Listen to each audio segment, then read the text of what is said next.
Hello, hello. Good.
How about yourself?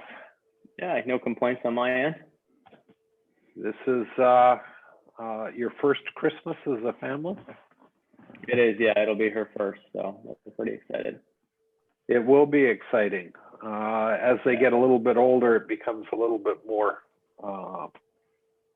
meaning to it, but the first one is always fun. Yeah, for sure. We're looking forward to it. Well, good. Good. Well, I'm not going to stay on long. I'm just going to say Merry Christmas and let Doug record this because we're going to show it later. But I just wanted you to know that we really appreciate you taking the time to do this. Of course. It'll be a great addition to our program. Yeah, no problems. Anything I can do to help. All right. Thanks, Adam. Yeah, thanks, Chris. Yeah, I do really appreciate you on here, Adam. Whereabouts are you right now? We're in Phoenix. Oh, you're in Phoenix. Okay. Yeah. How's the weather okay down there? Yeah, probably a lot nicer down here than it is up there. We actually have snow in Victoria today, which is rare, as you know. Yeah. Okay, so is it gonna stick around though for Christmas? Are you gonna get a white Christmas? I don't think so. Well, the highs are 5 degrees from now till Christmas, so I think it'll probably melt. Yeah. We're supposed to get some rain on Christmas Day, but what can you do? What hole is that in the background there? That is you know what, I keep asking. I don't even know. It's such a beautiful picture. I think it's in Revelstoke. Is that Revelstoke Golf Club? Okay. Yeah.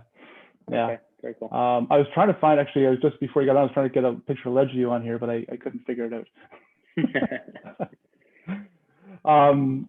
So as I said, this is it's going to go out to we're going to play this to a whole bunch of hopefully elite juniors. We had about 200 across the country on the calls last year, so hopefully we got a good number.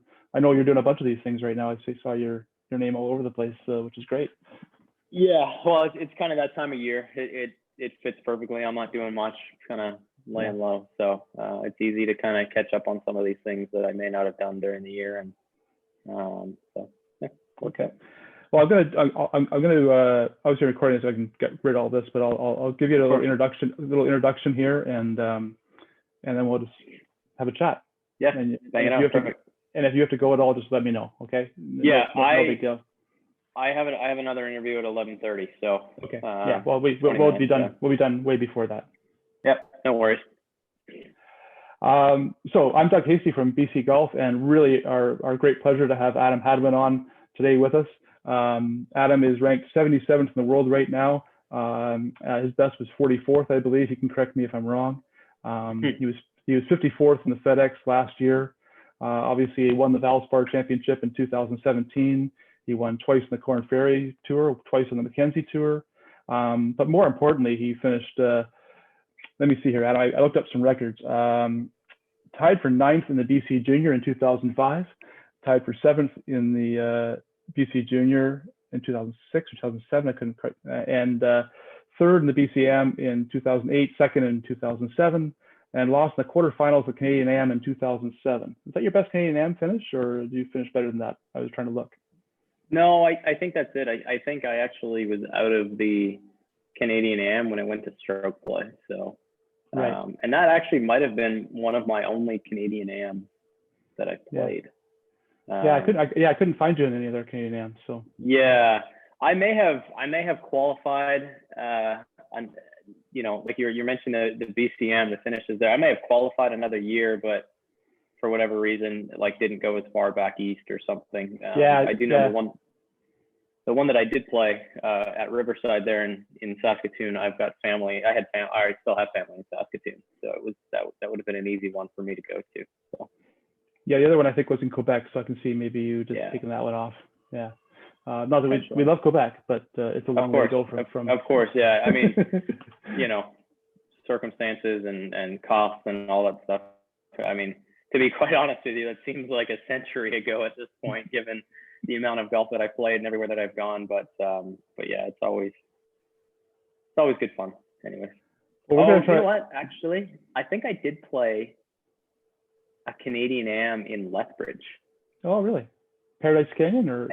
Yeah, Paradise Canyon. If that was the Canadian AM, I want to say it was, because I remember guys like Victor Dubuisson was there. And he was kind of the one that I remember, because he kind of flashed off there at the match play that one year, and climbed really high in the world. So maybe that was the other one that I played. Well, we're going to try to jog your memory here. I know it's going back a few years, Adam, but we're talking to a whole bunch of juniors here. There might be some other people on the line, but we're talking to a whole bunch of juniors here.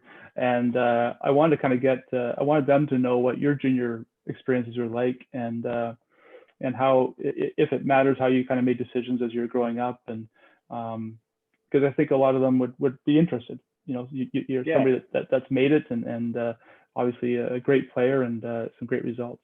So how did you start in the game, and do you remember what age you started competing at? I started competing around the age of 13, which by today's standards is probably pretty late. But my dad is a PGA of Canada professional. And so I grew up around the game. I grew up at the golf course hitting balls, but it wasn't necessarily my first love. But my dad exposed it to me very early. I don't have memory of it, but he says that I've been hitting balls since I've been 2 years old. So it's kind of been a part of me my entire life. I grew up playing baseball and soccer, and I just got to a point where I didn't want to run anymore. So soccer was out, and some of the team aspects, subjectiveness of baseball and travel ball and all that stuff just kind of started losing its appeal with me. So I turned back to golf and really sort of got into it there. It would have been probably grade 8, grade 9, like I said, 13, 14 years old, and started taking it a little bit more seriously and playing all the Maple Leaf Junior Tour events in the summertime when we could. And obviously all of the, I remember playing like the Zone 3. We had a junior tour for the Zone 3, and traveling around the valley and playing these events, and just kind of working my way up through the junior circuit, starting with Zone 3 and playing against that, and then maybe going off to, the BC juveniles and stuff like that, and moving on to the junior and onto the AM, and then into some Canadian events, some national events as well. I remember playing, you know, the FutureLink series was around when I was playing. So those events were great because that brought some competition in from other provinces when we had the West Coast event. So we were able to kind of challenge ourselves against some of the other players. But I would say pretty traditional route. I didn't play anything in the States. No, we didn't go down. Obviously, like the AGA would have been an opportunity, but certainly costs would have been a factor in that. You know, both my parents worked, and it would have been extremely difficult to either fly or hop in a car and do all that, especially with my dad being in the golf business, because the summer was his busiest time. So it was probably pretty lucky to be able to get to play the amount of events that I did during those summer months. But you know, growing up, one of the biggest memories that I have, I grew up in Abbotsford. Ledgeview was a big part of my life, and some of the biggest memories I have are just you know, those late summer nights, having dinner and going up to Ledgeview at 6:30, 7 o'clock at night, and just going out by myself and playing a few holes and chipping around and hitting a bunch of different shots, and you know, a bunch of different putts on the green, and you know, with it staying light out till 9:30, I was able to get, you know, an hour and a half, almost 2 hours worth of, and it would, you know, I'm by myself, it would take me, you know, an hour and a half to play 6 holes, 7 holes, just chipping around, creating different shots, just hitting a bunch of different shots around the green, stuff that you couldn't do. You know, practice facilities a little bit limited there at Ledgeview, and things you couldn't do up there. So I did a lot of my stuff on the golf course out there, and I certainly think some of that work prepared me for later on down the road. And yeah, that's pretty much how I got started, and it kind of continued to where I'm at now. Cool. Do you remember when you kind of put baseball to the side? Were you at the same time when you were 13 or 14? Is that when you put baseball to the side? Yeah, it was the same time. Again, I don't know, like, right, no, the exact reason. Yeah, the exact reason or anything, but I just, like I said, it was just kind of wearing on me. It wasn't as fun for me anymore, and so decided to try golf. I love the individual nature of golf. It's kind of you know, I kind of always describe it, I'm like quite a selfish sport and stuff, but at the same time, you know, everything is all on you. So if you screw up, I'm able to accept when I make a mistake and I mess up, and it's on me to do better. And at the same time, I know that if I put the work in and I get better, then I'm rewarded. And I don't feel as though, you know, two situations, you know, your team might win the game, but you have a bad game. You know, you might have your worst game in a team sport, but the team still wins. So you maybe don't feel like you're fully a part of that win. And on the flip side, you might have a career game and your team still loses. So part of you wants to celebrate because you did so well, but the other is we still lost. And so, not that I had a hard time accepting that, I can appreciate individually more putting in the work, doing the good things, accepting the good that comes from it, as well as, you know, if something bad goes wrong, it's on me to fix it and, you know, figure out how to do that. So that's kind of what drew me to golf. Yeah, it's interesting. I remember those. I was a defenseman in hockey, and I had the same experiences. You know, the games where I had a lot of work were the games where the team wasn't playing that well, and right. and vice versa. Yeah, it's interesting because golf, it's kind of all on you. Did you put a lot of pressure on yourself as a junior, or were you able to kind of separate, you know, after you got off the golf course, just to kind of blow it off and relax? Or no, it's something that I still struggle with. Yeah, I don't think anybody's ever put expectations on me that I wouldn't exceed myself. I think that strictly comes from being the sort of the fiery competitor that I'm in. That's sort of any sport that I would get into. Really, I'm just a competitive person at heart, and I want to win. And you know, I can accept losing as long as I'm beaten. I guess, you know, part of it's like, you know, if somebody, you know, I shoot 65 and somebody shoots 64, well, hey, they played better than me. It's a good round. You know, I can accept that, but you know, I don't like losing when I know that I've made mistakes on my end and that sort of thing. I don't think any one of us do, but um, it's so I'm still learning. I'm still learning to kind of leave golf and do what I need to do on the golf course, and then come back to a normal life. And certainly, getting married, having kids, and all that puts things into perspective. But deep down, I'm still a competitor, and I want to win. Growing up with all those great players around Ledgeview, did you guys play match play very much, or was it mostly just like, did you go out and compete that way? Yeah, we didn't. I don't remember playing a lot of match play.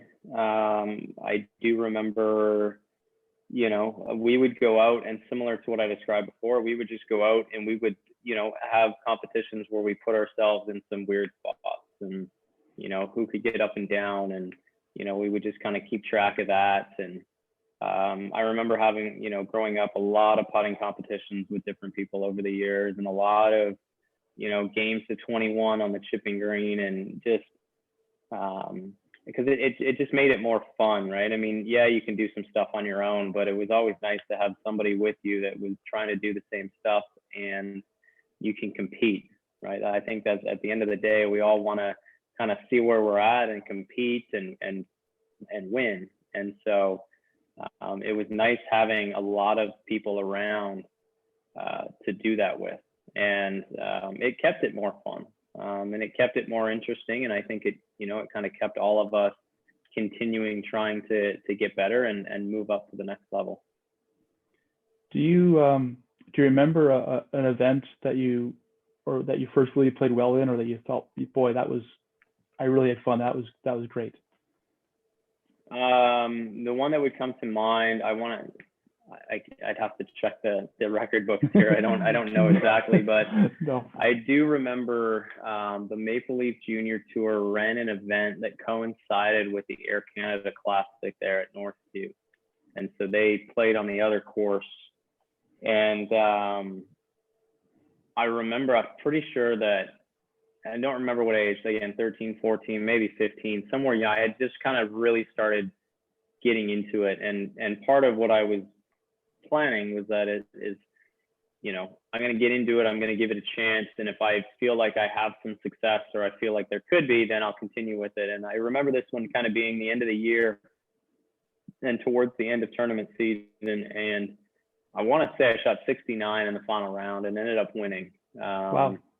And I feel like that was kind of okay, maybe I can play, maybe I can do some decent, again, I had no idea at that point whether I was going to end up where I am now, but at least, I enjoyed what I did. I had success. I played well. So it was something that I could continue with and build off that. So that would kind of be one of the very first memories anyways of playing well and getting a victory. Just for the juniors listening, back then we had the Air Canada Championship, a PGA Tour event, and they played the Ridge, and the Maple Leaf Tour had an event on the Canal at the same time, and it was a kind of a big deal, and we got a very good field for that. So that was a good win. Yeah. I remember just kind of like, again, kind of the outside stuff surrounding that. It was cool to go across, and then we'd play and we come back across, and all the big guys are playing, and I don't remember anybody specifically, I don't remember having any interaction or anything with the PGA Tour pros, but I'm sure it was kind of an eye-opening experience for everybody that played that event, to, especially us younger kids, 13, 14, 15, who are really sort of getting into it and playing tournament golf. And, we're not too far, or, we're kind of right there where the pros are playing. So it was a cool experience. Yeah, for sure. That was very, very cool. Do you remember getting very nervous, and do you still get nervous before you tee it up at all? I mean, you played President's Cups now, you played the Masters, you played the US Open, you played all four majors, I'm sure now, right? And so, yeah. But do you, how does that feel for you, or do you still get nervous at all? Oh, of course. Yeah. I don't remember what that was like as a junior and amateur growing up, but I'm sure it's no different than what I'm experiencing now. You get nervous all the time, especially, when the crowds get big and the first few shots really of, if the crowds are there, first few shots of every round always get a little bit nerve-wracking. I mean, even if the crowds aren't that big, usually the first few shots of every round, or at least of every tournament on a Thursday, can be a little nerve-wracking. You haven't really settled in yet, and you want to hit that opening tee shot in the fairway and get off to a good start. So there's maybe a little bit more pressure to do that, but first few years are always going to be there. And then, there's some specific shots during the round that you may be a little bit more nervous about than others, a touch flag, or you've got to cover water, or any number of things. Basically, when things could go disastrously wrong, that's kind of when nerves kick in. When you're playing and double bogey really isn't in play, there's not too many nerves. You got a wedge from 130 with nothing really guarding the green. You're not as nervous as, you got 100-yard shots and there's water everywhere. If you miss it just a little bit, you're making double. So it happens. It happens to every one of us. It's completely normal. It's just a matter of accepting that and dealing with it. And everybody deals with it in a different way. You got to figure out how you deal with it best, whether it's a few breaths, whether it's visualization, whether it's recounting shots that you've hit previously that you've executed well. Any number of things, whatever works for you is what's best. So. Very cool. Yeah, we all still get nervous. I'm nervous now talking to you. You shouldn't be. This definitely not. Leading up to you're in grade 11 or grade 12, and you're trying to make decisions about college. You played some pretty good golf by that point. Do you remember that, or how you made those decisions, or what helped you make those decisions? Yeah, I remember a little bit. Like I said, I didn't play much in the States, so I really hadn't created a massive name recognition for myself. Schools weren't coming calling, so I think I had reached out to a few schools, and there were a few schools that reached out to me as well. One of the major things that helped, actually, I got onto a Golf Canada team that went down to Tennessee, and there was 5 of us, maybe 6 of us that were selected, and it was the actual University of Tennessee's golf tournament. So I think they invited, a team from Sweden was there as well. So I think they invited a couple teams to come down as a way to not have to leave the state to recruit, just to see what might else be out there. And I ended up playing really well at that event. I think I finished in the top 20 as a 16-year-old. And I ended up at Louisville, University of Louisville, and they were there. They were actually at that event. So the golf coach there, I believe, saw me play, and so that helped immensely in it, because I was probably a better player than what my record maybe would have shown, and at least I thought so. But that was kind of my really only serious offer. I did get a couple offers from a couple other schools, but that was the only place I went on a recruiting trip to as well. So it ended up being that tournament basically, and that opportunity basically got me my scholarship to Louisville. And so I went down there, and I loved my time there. It was a great city. We had a really good golf program as well. They had the #1 freshman class that I was going to be coming into, or the year after. So they had the #1 freshman class, and then I came in the year after that. So I was going to be playing with these guys for the next 3 years. So I felt like we were going to end up with a strong team. And my junior year, we finished 10th at nationals. So we made regionals every single year that I was there. We went to nationals my sophomore, my junior year, and I think we missed out on nationals only by a shot or two my senior year. So it was an incredible experience, in a way to sort of further my education and guarantee a safety net, while also exposing myself to, some of the best golf at that level that I could, and having the experience of traveling and playing with the guys and getting better. So. When you were a freshman there, was it was it easier for you to make the trips, or was it pretty competitive to be on the traveling team? I came in and played pretty well out of the get-go. So I was making the traveling team pretty much every week. I think in my 4 years, I only played one event as an individual, and I think it might have been one of our home events or something, or one of the events close by. But yeah, we had a 6-round qualifier for the very first event out there, and I think I finished third. So not that it was easy. I ended up just going down and kind of proving myself pretty well right away, and I think coach saw that I could be a consistent counter for the team. So I was fortunate to get off to a good start, and like I said, I kind of really enjoyed my time there. Yeah, college, I guess, we hear different stories from people going down there, but it's great that you found a good spot and a good coach and had a good time down there. And did you 4 or 5 years down there? Were you? I did 4. Yeah, I did 4 years. I had to stretch it out. A little bit my senior year. I had to take an extra online class to be able to graduate on time. But we got it done. Yeah. We got in and out. We did 4 years. I got my degree, and turned pro shortly after that. Was there a time between that when you started at 13 to when you turned pro that you think that you saw a really big jump in your game, or was it just a steady improvement as you went along? Yeah, big time steady improvement. I don't think there was a major jump in anything. If anything, there was probably a major jump in my short game, probably the first couple of years after I made the PGA Tour. Really, it took a while. I was a really average putter growing up, probably below average, and unfortunately, I probably didn't work hard enough and put the time in enough until later when I turned professional, and I kind of got by on some of the other things that I was doing. And so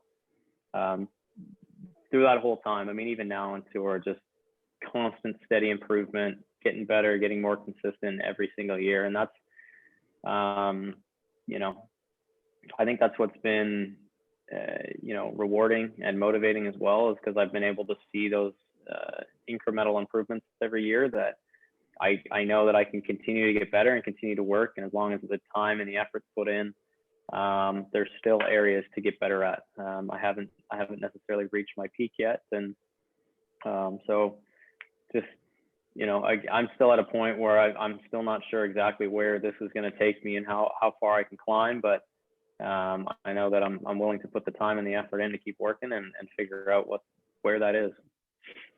Did you were you the kind of personality that you'd set goals for yourself every year, or were you just more, I'm just going to work hard and see where it takes me? Yeah, a lot closer to the second part. I rarely set especially outcome goals. I rarely set, I want to have X amount of top 10s or that sort of thing. If I do set goals, it'll be down into the, I want to hit 5% more greens in regulation. I want to go from 65 to 70% this year. And then, I mean, obviously you can break it further down to that, and how am I going to accomplish that? But so those would be the types of goals that I would set, sort of the process goals. How do I, and those are going to help me achieve the outcome that I'm looking for. So using the process stuff to get to the outcome, but sometimes you just can't control what happens on the very back end. So you just got to worry about what's in front of you and to focus on that. Very cool. I always wondered, just personally, yourself, Nick Taylor, James Lepp, Adam, coming out of Ledgeview. Am I missing anybody? I probably am. Ray Stewart. Ray Stewart, yeah.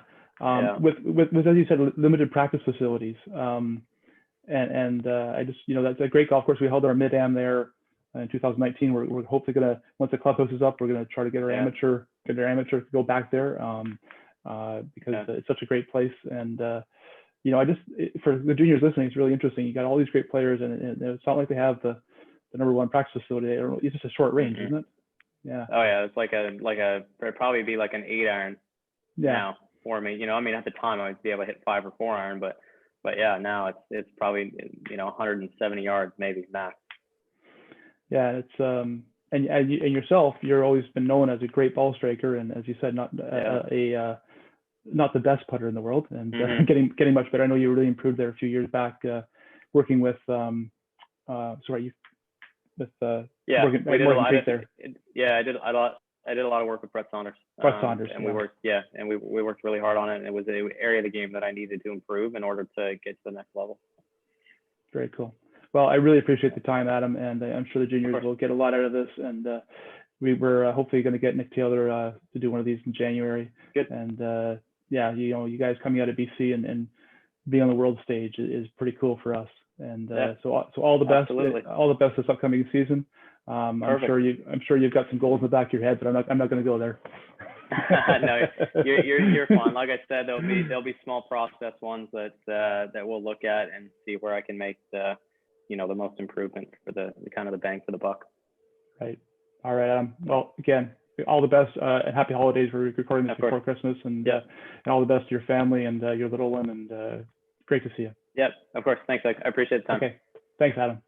Yep. Okay. Bye. Bye-bye.